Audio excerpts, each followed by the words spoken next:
प्राधान्य दिलं. मुलीचं एका डॉक्टर साहेब 10,000 घ्या पण पाडून टाका, 10,000 घ्या पण पाडून टाका, अशा पद्धतीनं गर्भपात केला. त्याचा परिणाम आता शेकडोनी मुलं निस्ते कठाळ्यासारखी फिरायला लागली. मुलीच भेटणार. लोक आम्ही कीर्तनाला चाललं की पहिलं म्हणतात महाराज कुठं, म्हणलं बाजी उमरदला. हा मग आमच्या पोरासाठी कशी बी तिकडं जशी असेल तशी गोरगरिबाची. मी म्हणलं गोरगरीब कोणाला म्हणतो? गोरगरिबाची असली तर बघा त्याला सांगावं लागतं गोरगरीब आता मुलीचा बाप नाही, गोरगरीब तू येस. तुला एकदा कोट्यानी धन असू दे, मुलीची तर झोपडी असू दे, मुलीचा बाप श्रीमंत आहे कारण त्याच्याकडे मुलगी आहे.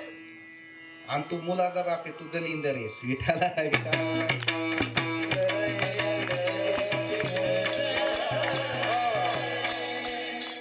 आपणच आपले वैरीन, आपणच आपले शत्रू, कारण आपणच केलेलं पाप हे आपल्याला भोगायला यायला लागलं. मुलीला तुम्ही प्राधान्य दिलं नाही, मुलीची छळण केली. त्या ठिकाणी असणारे ती गर्भात असताना ती किवयू करीत होती, आई अगं मी बाहेर आल्यानंतर तुला काळजी करू नको, तुला टेन्शन देणार नाही, चिंता करू नको, तुला काम करू देणार नाही, पण मला मारू नको ग, मारू नको. आईला बोलते पण आई कुठं ऐकत होती. आईनं गर्भपात केला. महाराज तिला गर्भामध्ये तिला त्या ठिकाणी मारून तिला आक्रोश तिचा ऐकला नाही. त्याचा परिणाम सगळ्या समाजाला भोगावा लागतो. आता मुलगी भेटत नाही.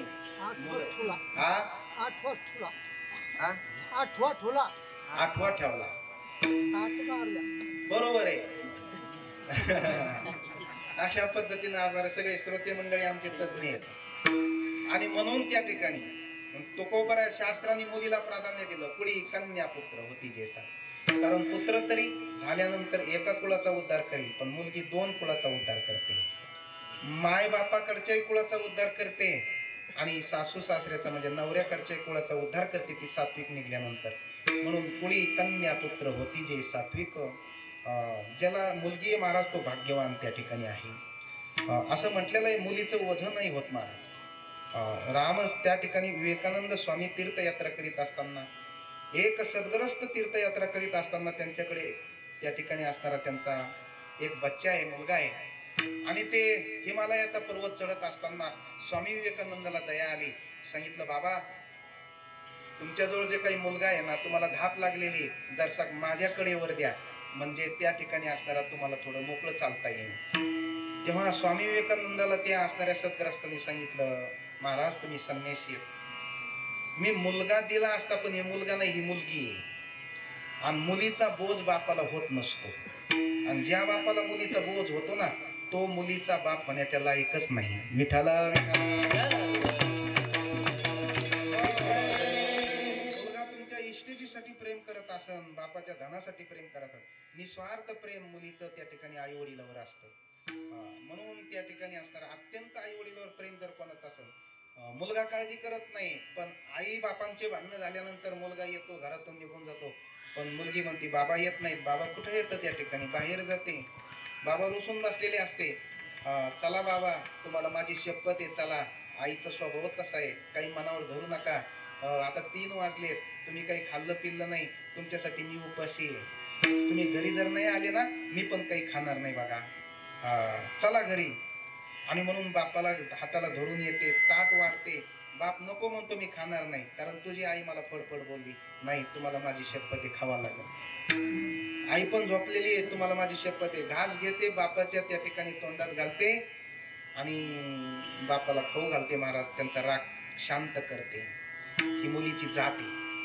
आणि मुलगा काय त्या ठिकाणी येतय, तीनदा गिळीतय, निघून जातय, विचार करीत नाही. बाप जेवला काय, माय काय झोपली, याचा विचार करीत नाही. आणि म्हणून एवढ्या असणाऱ्या पहाडासारख्या छातीचा बाप कधीच रडत नाही. किती कष्ट झाले तरी रडत नाही, पण एकदा रडतो. कधी? जेव्हा मुलीचं लग्न होतंय आणि त्या ठिकाणी मुलगी चांगल्या घरी देल्या जाते, लग्न थाटामाटात केल्या जातं. लग्न झाल्यानंतर वऱ्हाड त्या ठिकाणी असणारे वाट लावल्या जातात. मुलगी जात असताना सगळ्याच्या गळ्यात पडून रडते, पण बाप आपला अश्रू लपवत असतो. या टायमाला रडत नाही, मुलीला वाईट वाटन म्हणून. नंतर वऱ्हाड वाट लावतो, बँडवाल्याचे पैसे देतो, मंडपवाल्याचे पैसे देतो, आचार्याचे पैसे देतो, गाव जेव घालतो राहिले साहिले, स्वतः जेवत नाही महाराज. त्याचं पोट भरत. मुलगी चांगल्या घरात गेली माझी, जावाई चांगला भेटला, त्या ठिकाणी असणारा सगळे वाट लावल्याने घर सुन सुन वाटत असत. त्या ठिकाणी त्या घरामध्ये इकडून तिकडून येणारी बाबा बाबा म्हणणारी त्या ठिकाणी असणारी बदलाला लागणारी मुलगी आज नसते. त्याला घर सुन सुन त्या ठिकाणी वाटत असतं. येतो, गोधडी टाकतो, उशी घेतो, झोपतो आणि मुलीचे गुण आठवत त्या ठिकाणी उशीत डोकं घालून रडतो, फुंदून रडतो. त्या ठिकाणी एकटाच रडतो. त्याचं नाव बाप आहे. विठाला विठाला. ही मुलगी निस्वार्थ आई वडिलावर प्रेम करते. मुलगा इस्टेट दिली नाही, काही झालं, काही गोष्टी झाल्या, बायकोच्या सांगण्यावरून बाजूला निघतो, पण त्या आई वडिलाला सांभाळण्याकरता मुलगी असते. सांभाळीत नाही का माझा दादा, तुम्हाला एकुलता एक आहे का, माझ्याकडे या, माझ्या नवऱ्याला सांगते आणि तुमचं मरेपर्यंत तुम्हाला सांभाळते, काही कमी पडू देत नाही. म्हणून कुळी कन्या पुत्र होती जे सात्विक तयाचा हरिक वाटे देवा. महाराज सात्विक येत, पण नेमकं ते काय करतात महाराज, तर तिसऱ्या कडव्यामध्ये सांगितलंय गीता आणि भागवत त्या ठिकाणी ते श्रवण करतात. गीता भागवत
करता टाळी वाजवायची.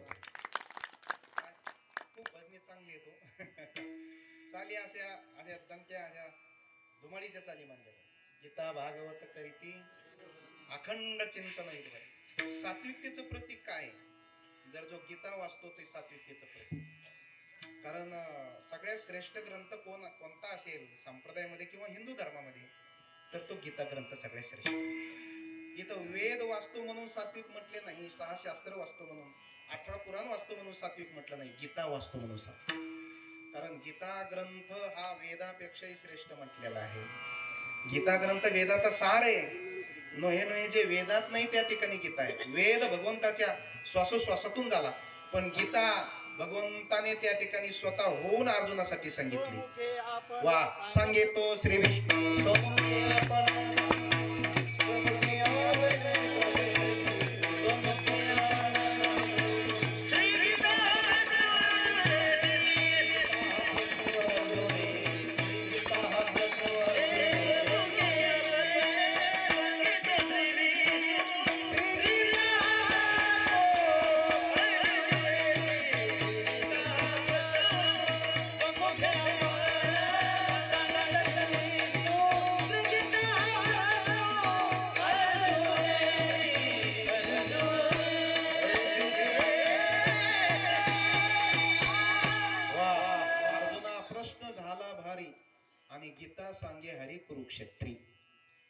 आला, जीवन कसं जगावं हा प्रश्न निर्माण झाला.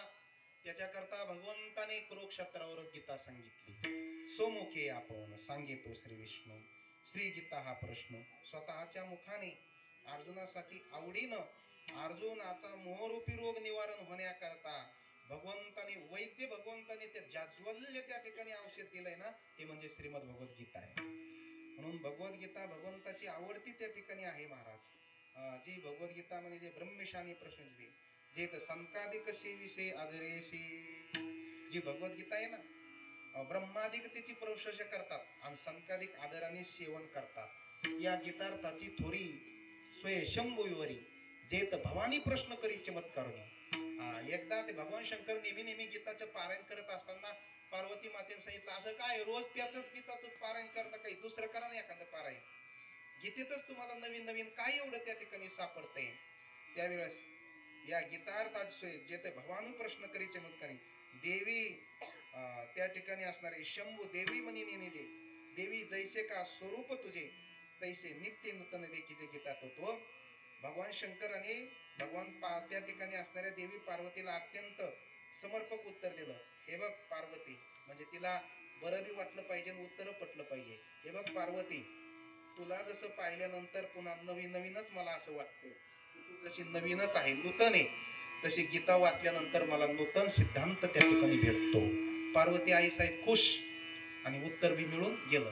म्हणून एक लक्षात घ्या, बायकोला असं काही उत्तर देत असताना असं देत जा, तिला जरा खुश करी जा. झोपले का काय तुम्ही कारण भगवान शंकरांनी शिकविलंय आपल्याला, आहे का नाही. म्हणून ही गीता अत्यंत महत्वाची आहे महाराज. आणि जे अधिकारी आहेत त्यांनाच गीता कळण एवढंच नाही, तर गीता नाही वाचता आली संस्कृती आहे तर गीता गीता गीता वाचे जे मन नाही पुनरावृत्ती तया नरा नित्यनेम वाचे वदता अक्षरे करे अर्धशेने एका जनार्दनी ऐसा तया पुरुषोत्तम नविशंबे. म्हणून आहे का नाही त्या ठिकाणी सांगितलेलं आहे काय, गीता ग्रंथ आणि भागवत जगावं कसं गीता सांगते, मरावं कसं भागवत सांगतं. आणि म्हणून सांगितलेलं आहे कुळी कन्यापुत्र तयाच्या गीता भागवत करीती श्रवण अखंड चिंतन विठोबाचे तुकोबराय म्हटले. अशा पद्धतीनं जे भगवत भक्त मुलं आहेत ना, हिताच्या ठिकाणी जागे आहेत, गीता ग्रंथ वाचतात, श्रवण करतात, विठोबाचं चिंतन करतात, अशा असणाऱ्या हिताच्या ठिकाणी जाग्या सात्विक मुलांची मला सेवा घडो. तुका म्हणे माझा घडो त्याची सेवा, तुका म्हणे माझा घडो त्याची सेवा, तुका म्हणे माझा घडो त्याची सेवा, तुका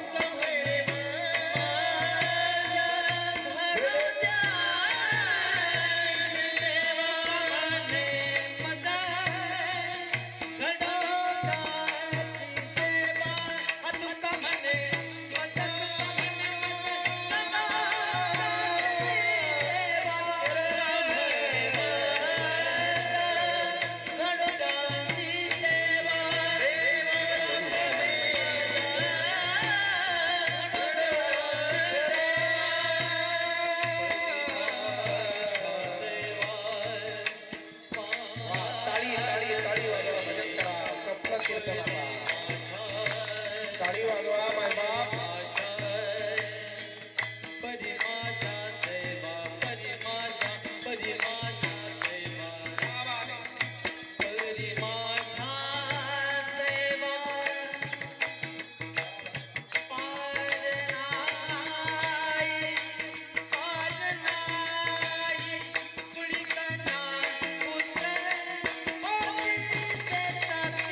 टाळी टाळी टाळी टाळी वाजवतो, टाळी वाजवा.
तुम्ही टाळ्या तरी वाजा जरा जोरात. जोरात वाजवा बाबा. वा वा वा असं वा. बस बस महाराज काय गायनात ताकद आहे हा. खूप सुंदर एकदम मंत्रमुग्ध करून टाकलं बरं का. सुंदर गायक येत अगदी शास्त्रबद्ध सगळं सुंदर त्या ठिकाणी भैरवी झालेली आहे. म्हणून त्या ठिकाणी असणाऱ्या गायनाचार्यांना धन्यवाद. तुम्हा सर्व मंडळीला धन्यवाद. ज्या बाळाच्या निमित्त माऊली बाळा तुला प्रथम अविष्ट चिंतनाच्या कोटी कोटी त्या ठिकाणी शुभेच्छा. ज्ञानोबरायांचे तुकोबारायांचं भगवान बाबांची पांडुरंग परमात्म्याची छत्रपती शिवाजीराजेंचे आशीर्वाद तुझ्या पाठीमागे असो. त्या ठिकाणी असणाऱ्या या मुलाला भगवंतांनी सद्बुद्धी देव, आयु आरोग्य अभिष्ट त्या ठिकाणी असणारे चांगल्या पद्धतीचं राहून असे त्या ठिकाणी असणारे सत् कार्यक्रम त्या निमित्ताने घडत राहो. विशेष म्हणजे अभिष्ट चिंतन करायचा न करायचा, वाढदिवस करायचा न करायचा हा कोणताही हेतू असो, परंतु त्या निमित्ताने या ठिकाणी सुंदर प्रकारचं चिंतन झालेलं आहे. सुंदर प्रकारचं कीर्तन झालं, चिंतन झालं, नामचिंतन झालं. महाराज एकाच्या कैवारी उभी बहुतांचे कोळी. या बाळाच्या निमित्ताने तुम्हा मला आज अत्यंत सुंदर प्रकारचा हा सुवर्ण योग आपल्या जीवनामध्ये नामचिंतन घडलं. सगळ्यांना त्या ठिकाणी ज्ञानामृताचा लाभ झाला. अन्नदान त्या ठिकाणी ह्या कुटुंबाकडून त्या ठिकाणी घडलेलं आहे. हे अत्यंत त्या ठिकाणी महत्वाचं आहे. अनेक वाढदिवस होतात, परंतु ही सद्बुद्धी सुचणं दुर्लभ आहे. कारण वाढदिवसाच्या निमित्ताने ते ऑर्केस्ट्रा ठेवतात, नवे नवे लावण्या वगैरे ठेवल्या जातात, नवे नवे त्या ठिकाणी हॉटेलवरती मोठ्या ढाब्यावर जाऊन पार्ट्या केल्या जातात. याच्याही पुढे जाऊन सांगायचं तुम्हाला काही कारण नाही. त्यांची रात रंगिली त्या ठिकाणी होत असते, जलसे वगैरे होतात. परंतु त्या ठिकाणी सात्विक कुळात सात्विक घराण्यामध्येच अशा गोष्टी होतात की त्या निमित्ताने भजन कीर्तन त्या ठिकाणी होतात. याचं कारण आहे भाग्यवंता घरी भजन पूजन आणि त्याची वाटप आहे रघुनंदन. भाग्यवंत त्या ठिकाणी कुटुंब आहे, भाग्यवंत त्या ठिकाणी आपण आहेत की आपल्या इथं त्या ठिकाणी भजन कीर्तन त्या ठिकाणी झालेले आहे. आणि म्हणून वैष्णवा घरी सदा काळ, वैष्णवा घरी सर्व काळ सदा जनते, अशा पद्धतीनं वैष्णव राहिलं पाहिजे. मुलाच्या निमित्ताने का होईना, वाढदिवसाच्या निमित्ताने का होईना, त्या ठिकाणी आपल्या मुखामध्ये देवाचं नाम आलं पाहिजे. हे सगळं घडलं पाहिजे. म्हणून माऊली बाळांच्या निमित्ताने त्या ठिकाणी हे सगळं घडलं. या कुटुंबाला त्या ठिकाणी असणारे मी धन्यवाद देतो. आणि त्याचे जे काही असणारे आजोबा आहेत, आमचे असणारे अत्यंत त्या ठिकाणी असणारे परममित्र सहकारी, ज्यांचे असणारे हे वैभव आमच्या संस्थेमध्ये आहे बरं का महाराज, शिकायला मृदंग, हे सात्विक त्या ठिकाणी असणारे कुटुंब आहे. त्यांनाही त्या ठिकाणी मी धन्यवाद देतो. आमची टाळकरी मंडळीनेच सगळा हा कार्यक्रम त्या ठिकाणी सुंदर प्रकारे घडवला. काय गायन आहे, काय आवाज आहे, काय चाली आता, त्यांनाही त्या ठिकाणी धन्यवाद. तुम्ही म्हणताना यांनाच धन्यवाद, मग आम्हाला काय आहे का नाही? अहो तुम्ही जर नसतं तर या खांबाला सांगितलं असतं का काय? तुम्ही तर अत्यंत महत्वाचे आहेत मला. ज्ञानोबरायांनी तुम्हाला सगळ्यात मोठा मान दिलेला आहे. प्रभू तुम्ही महेशाची मूर्ती, तुम्ही महेशाच्या मूर्ती. श्रोता म्हणजे काय साधा असतो तुम्हाला? वाजव वाजव थोडस.